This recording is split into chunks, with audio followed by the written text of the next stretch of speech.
შესაძლებელი.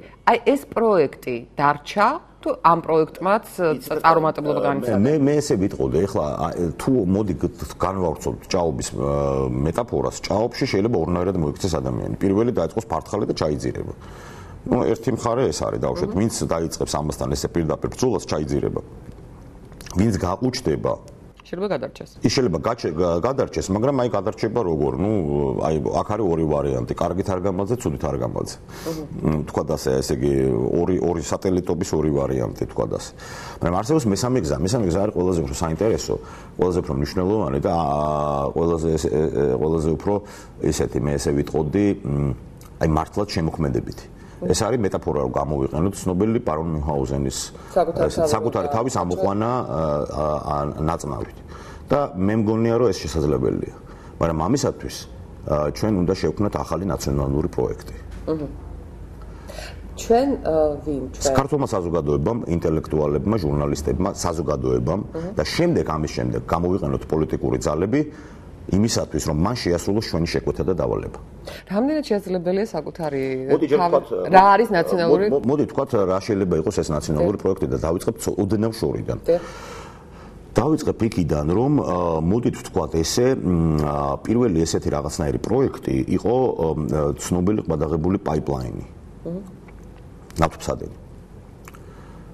შევარდნაძის პერიოდი, ბალანსირების ხელოვნება და პაიპლაინი როგორც რაღაცა გარკვეული, მოდი ესე ვთქვათ, იდეა, პროექტი, რომელსაც უნდა მოეზიდა დასავლეთი და სხვადასხვა მხარეები, რაღაც და საქართველოს გამხდარიყო რაღაცა ისეთი წერტილი, მომხიბლავი წერტილი, ხო?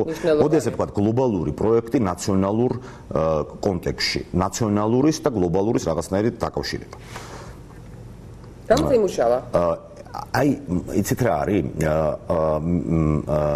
აქ არის ერთი ძალიან საინტერესო მომენტი და მე ბოლოს ამ აზრის, ამ ინტერპრეტაციისკენ გადავიხარე მე თვითონ, რა იყო ეს პაიპლაინი და რა არის ეს პაიპლაინი, ან რა იყო ეს პაიპლაინი. მოდი ესე ვთქვათ. ეს იყო პრაქტიკულად, მოდი ესე ვთქვათ, რომ აი ამ იდეამ პროექტმა გარკვეული აზრით გამოიწვია სწორედ აგვისტოს ომი. რატომ? ეს არის ძალიან მნიშვნელოვანი მომენტი და აი აქ ხდება სწორედ აი ის რასაც შეიძლება დავარქვათ სუბიექტური მომენტები და ფსიქოლოგიური შევარდნაძე, სააკაშვილი და ასე შემდეგ, ხო, ვინ რა შეცდომა დაუშვა. ესე იგი იყო ობიექტური მომენტი, რამაც გამოიწვია ეს აგვისტოს ომი. ჩვენ დაუპირისპირდეთ რუსეთს იქ, რაც იყო რუსეთის კოზირი კარტი, რითიც რუსეთი აკეთებს პოზიციონირებას მსოფლიო სივრცეში. ის არის ენერგორესურსების მატარებელი, მას არ აქვს მაღალი ტექნოლოგიები, მას არ აქვს დაუშვათ ეს დიდი იდეები, მაგრამ მას აქვს და ჩვენ პაიპლაინის მეშვეობით დავიწყეთ შესვლა რუსულ სივრცეში. ანუ გავხდით მისი ალტერნატივა. პრაქტიკულად ეს იყო ძალიან სერიოზული დაპირისპირება. საქართველოს დაუპირისპირდა რუსეთს პაიპლაინით, როგორც აი არსებობს ალტერნატიული გზა. არსებობს, ესე იგი, ჩვენ სწორედ იმ სექტორში რაც არის მისი, აი იქ შევედით და დაუწყეთ ბრძოლა. შევარდნაძე ასე თუ ისე რაღაცნაირად ახერხებდა ამ თავისი სტატუს კვოთი, ბალანსირებით რაღაც, მაგრამ როგორც კი ეს მომენტი მოიშალა და ჩვენ დავიწყეთ, მოდი ესე ვთქვათ, პოზიტიურად პოზიციონირება, რომ აი ჩვენ უნდა ავაშენოთ ახალი ქვეყანა, რომელიც და როგორც კი რაღაც მხარე დავიჭირეთ, არა, მოხდა ის რაც მოხდა, ანუ ახალი ისრაელი, მანერჰაიმი, მოკლედ ვთქვათ ასე, გარკვეული აზრით პაიპლაინი და სააკაშვილის ვარდების რევოლუცია ერთი რაღაც მოდელი იყო. აი ეს მოდელი ჩავარდა, ვთქვათ ასე. ამიტომ მე მგონია, რომ ჩვენ გვჭირდება ახალი ნაციონალური პროექტი, რომელიც არ იქნება პაიპლაინი, რომელიც იქნება სხვა რამ. ისეთი, რომლის რეალური რესურსი მართლაც არსებობს საქართველოში და ქართველებში. ფართო გაგებით ვამბობ საქართველოს და ქართველებს, ეს არ გულისხმობ მხოლოდ ეთნიკურ ქართველებს, არამედ გულისხმობ ქართველს როგორც მოქალაქეს და ამ კულტურის ნაწილს, ხო? ამაზრით ქართველი არის სომეხიც, აზერბაიჯანის ყველა ქართველი, ვინც პოზიციონერებს აი ამ სივრცეში, არა? ეს რესურსი, რომელიც არის აქ, არის ძალიან საინტერესო რესურსი, ეს არის ინტელექტუალური რესურსი. და რომელიც არის როგორც საქართველოს, საქართველოს ფარგლებს გარეთ და რომელიც და პირველ რიგში ეს გამოიხატება იმით, რასაც ძალიან მარტივად შეიძლება დავარქვათ ქართული სკოლები ფიზიკისა და მათემატიკის. უბრალოდ რომ გადავავალოთ თვალი რა ხდება არა მარტო უცხოეთში რომლებიც საქართველოში და მეცნიერება გლობალური რამეა არაჩვეულებრივი ფიზიკოსები ძალიან მაღალი დონის პროფესიონალები კითხულობენ ლექციებს საქართველოშიც მე შემდეგ საფრანგეთში მიდიან ანუ ეს ინტელექტუალური რესურსი ტრიალებს მათ შორის საქართველოშიც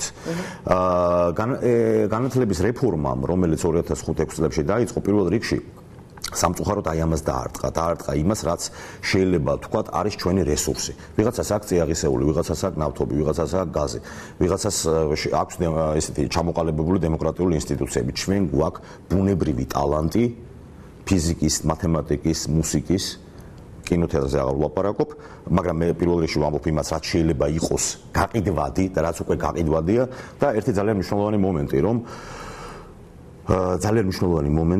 რომ ეს უბრალოდ რაღაცა მოცემულობა კი არ არის, არამედ ქართული ინტელექტი მუშაობს ძალიან სერიოზულ პროექტში.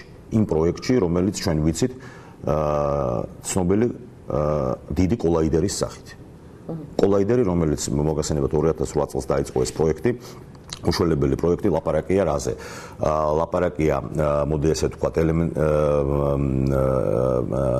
ნაწილაკების შემაჯახებელ და დამუხტული ნაწილაკების ელემენტარული ნაწილაკების შემაჯახებელ, ასე ვთქვათ, მილზე, რომელიც არის ჟენევასთან ახლოს, რომელიც უკვე გაშვებული, ეს არის ერთ-ერთი ყველაზე დიდი სამეცნიერო პროექტი, რაც ახლა კეთდება, ფუნდამენტური და რომელშიც მონაწილეობენ ქართველი მეცნიერები. არც მეტი არც ნაკლები შეიძლება უფრო სერიოზულადაც ვთქვათ, ეს ამ კოლაიდერის ერთ-ერთი ფუნქცია არის მათ შორის ძალიან დიდი თანამედროვე ფიზიკოსის გია დვალის იდეების არეალი. ეს უბრალოდ ნებისმიერ ადამიანს შეუძლია ნახოს თუნდაც ინტერნეტის მეშვეობით. გია დვალი არ არის ერთადერთი, ეს არის ალბათ დღეს ყველაზე უფრო დიდი ქართველი ფიზიკოსი, მაგრამ არის არაჩვეულებრივი ჯგუფი ქართველი ფიზიკოსების. ესენი ჩართულები არიან ამ პროექტში და უფრო მეტიც არა მარტო ფიზიკოსები არიან აქ ჩართული, არამედ ქართველ მეცნიერთა და ინჟინერთა ჯგუფი, რომელიც აკეთებს ამ კოლაიდერს და მონაწილეობს ამ დიდ იდეაში. ესე იგი, და მეორე მომენტი, ბუნებრივი ტალანტი ფიზიკისა და მათემატიკის, აი სრულად ახალგაზრდა მეცნიერები, სრულად ახალგაზრდა ხალხი, აი და მე მინდა გითხრათ, რომ რომელსაც აქვს ძალიან დიდი პატრიოტიზმი, აი შემიძლია უბრალოდ ახლა მე არ მინდა სახელების და დვალის მეტი არ მინდა არავინ დავასახელო, დვალი არის მოკლედ ეს ყველაზე ცნობილი ქართველი დღეს, ხო, რომელიც მართლაც პირდაპირ მნიშვნელობით 5 წუთის ნობელიანტია. აი ის ნამდვილად აიღებს ნობელის პრემიას, მაგრამ არ ვიცით როდის აიღებს, მაგრამ ნამდვილად აიღებს, არა? არაჩვეულებრივი ქართველი მათემატიკოსი, რომელიც აი 30 წლის ადამიანი, რომელმაც დაიცვა ლონდონში დისერტაცია მათემატიკურ ლოგიკაში, ჩამოდის თბილისში. და დღეს ის აქ არის, რა თქმა უნდა, ის მონაწილეობს ყველანაირ პროექტებში, აქ მიდის მოდის, მაგრამ აი ესეთი ხალხი საქართველოში არსებობს, ისინი კითხულობენ ლექციებს, ისინი ზრდიან ალბათ თუ კარგად ახალ თაობას. ჩემი აზრით, ის რითიც შეიძლება ჩვენ გავერთიანოთ საზოგადოება, ეს არის დავდოთ ახალი ნაციონალური პროექტი, რომელიც არ იქნება არავის წინააღმდეგ, რომელიც გაერთიანებს იმ ინტელექტუალურ ძალებს, რომელიც არის ქართულ სივრცეში დიდი გაგებით. ამას შეიძლება დავარქვათ, დაახლოებით 2 თვე ამაზე მაქვს მიმოწერა ბევრთან და პირადი საუბრების, მე გულისხმობ მეცნიერებს და ინტელექტუალებს, ამას შეიძლება დავარქვათ ქართული კოლაიდერი.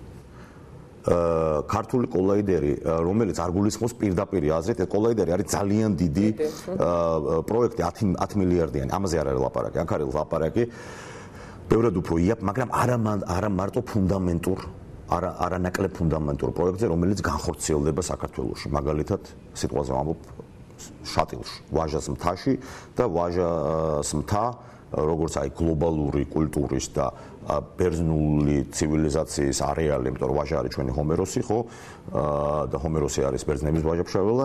სწორედ აი ამ ქრონოტოპოსში, აი ამ ადგილას, რომელიც არის დიდი ხმელთაშუა ზღვის კულტურის გამოხატულება, თქვა და ასე გაკეთდება, შეიძლება ქართული მეცნიერება შეხვდეს გლობალურ მეცნიერებას, იმიტომ რომ ჩვენი მეცნიერები გლობალიზებულები არიან და აი ეს ქართული კოლაიდერი, როგორც კონკრეტული, როგორც კონკრეტული გაგებით და ასევე მეტაფორული ფართო გაგებით, შეიძლება გახდეს სწორედ ის ლოკომოტივი, რომელიც ამოქაჩავს მთელ ქართულ კულტურას. რატომ? იმიტომ რომ ქართულ ერში დღესაც არის ის, რასაც ქვია განათლებისადმი განსაკუთრებული დამოკიდებულება. მოდი განათლებაზე ჩვენ უკვე რეკლამის შემდეგ ვისაუბროთ, რეკლამა ჩვენს ეთერში.